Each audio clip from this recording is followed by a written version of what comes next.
Greetings, this is Dslyecxi from the Arma community group Shack Tactical. In cooperation with Bohemia Interactive, I'm creating a series of videos that explain some of the basics of Arma 3.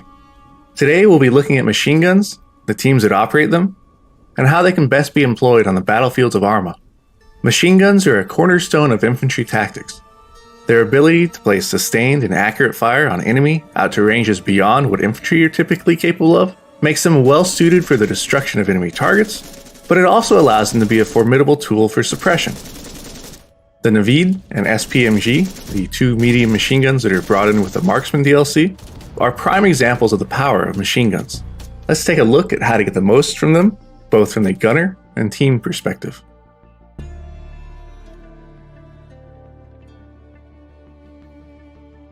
Machine guns tend to fire heavier bullets than those used by riflemen, and because of this, the ammo is bulkier and heavier, as is the weapon itself. While they can be employed by a single person if the need arises, it's generally best to use them with a team in support, typically consisting of 3 people: a team leader, machine gunner, and an ammo carrier. The team leader's job is to pick positions from which the machine gun can be best employed, locate and range targets, direct the gunner's engagements, spot and adjust the gunner's fire, and work to keep the team alive through solid employment techniques. To this end, the leader has either binoculars or a laser rangefinder to help in the identification and engagement of the enemy. The gunner is mostly concerned with the technical application of their weapon.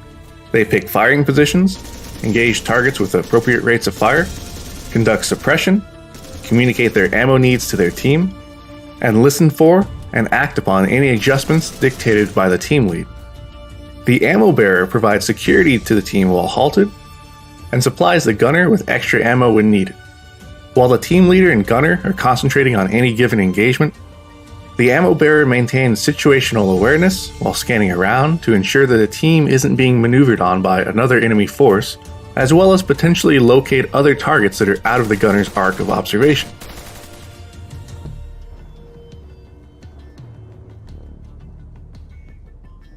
Due to its high volume of fire and accuracy, positioning the machine gun becomes a significant factor towards overall effectiveness. This comes in 2 forms. The first being that the team needs a good location from which to see and engage targets, while the second is that the enemy tends to prioritize machine guns once they're taking fire, so the position must be able to provide protection from return fire. The best positions are those where the team is able to take advantage of cover and concealment to move between different prearranged firing positions. The greater the survivability due to cover and concealment, the longer a team can fight from a given position. The gunner can make use of both weapon resting and weapon deployment to help stabilize their fire. The former requires an object of some sort to rest on and is a passive benefit, which is indicated by the UI in the upper right of the screen, while weapon deployment requires an open space to deploy the bipod onto and then begin pivoting around, and this is initiated by the default key of C. The pivot deployment nature of this allows a gunner to set up in a window, on a wall, or various other improvised objects, and have a broad arc of fire based on the dimensions of the object deployed upon.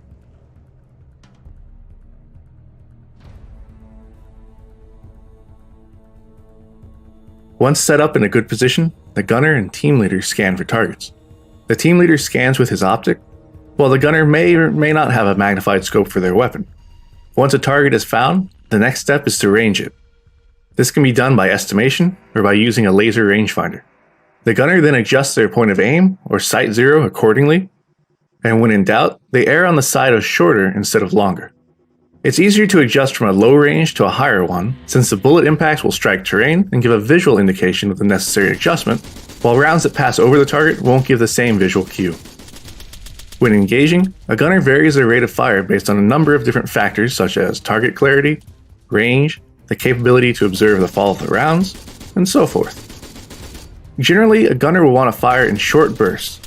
6 to 10 rounds works well, and this is to better control their fires, as well as conserve ammunition. A burst of fire produces what's known as a cone of fire. This is where the recoil and the mechanical aspects of the weapon cause the rounds to disperse around the point of aim. When the cone of fire intersects objects or terrain, this becomes known as the beaten zone, the area in which the bullets are actually landing. Because the rounds impact in a dispersed manner, the odds of striking a target are increased, which is why it's important to fire a solid burst each time. While engaging, the team leader observes the target area and gives adjustments to the gunner.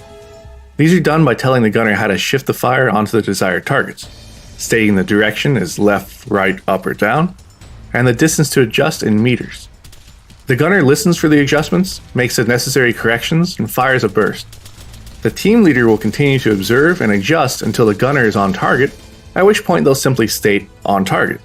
Once the target has been neutralized, the gunner shifts fire automatically or at the direction of the team leader.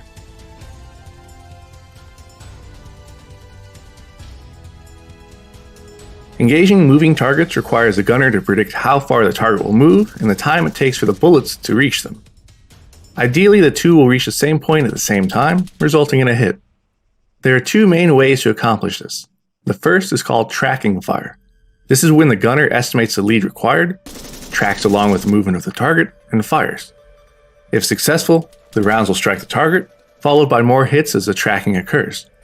This requires getting the correct lead almost from the start, or else the target will evade and attempt to take cover. The other option is to do what's known as an ambush engagement. This is where the gunner picks a point in front of the target, guesses how long it'll take for the target to reach that point, and then begins firing at the right time. Firing with the ambush method creates a wall of bullets that the target will unknowingly move through, increasing the chance for a hit. Tracking tends to be a technique that's used at closer ranges, while ambushing works better at longer ranges, with smaller targets, or with faster target movement. Due to the heavier rounds machine guns fire, gunners should be aware that they may be able to pierce cover being used by the enemy. While a wall might stop rifle fire from a distance, machine gun fire could very likely penetrate it and wound or kill anyone hiding behind it.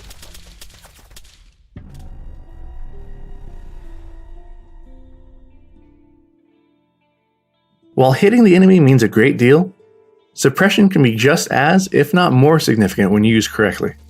At its core, suppressing the enemy involves making them aware of just how close they are to being shot, which both disrupts what they're currently doing and also encourages them to promptly seek out or stay in cover.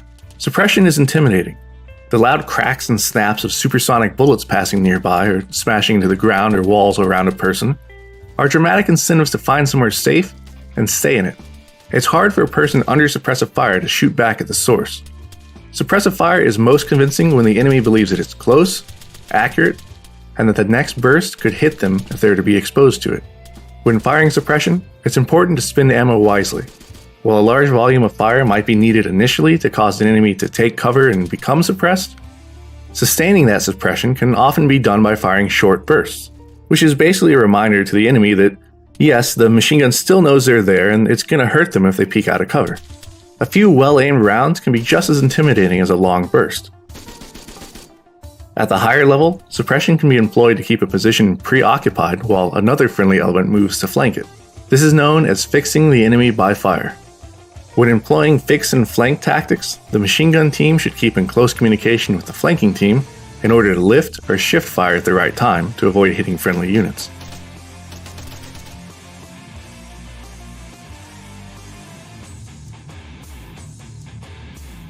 That wraps up this look at operating as machine gunner or a machine gun team member. The most important takeaway is the same as always. Practice is necessary to get the most out of your weaponry and equipment. Whether you're playing official content like in-game or checking out missions from the Steam Workshop, remember that teamwork pays off and a well-practiced team is a formidable force on any battlefield. For more community guide videos, be sure to subscribe to the official Arma 3 YouTube channel. For other Arma 3 updates, keep track of the official website, Facebook, and Twitter pages.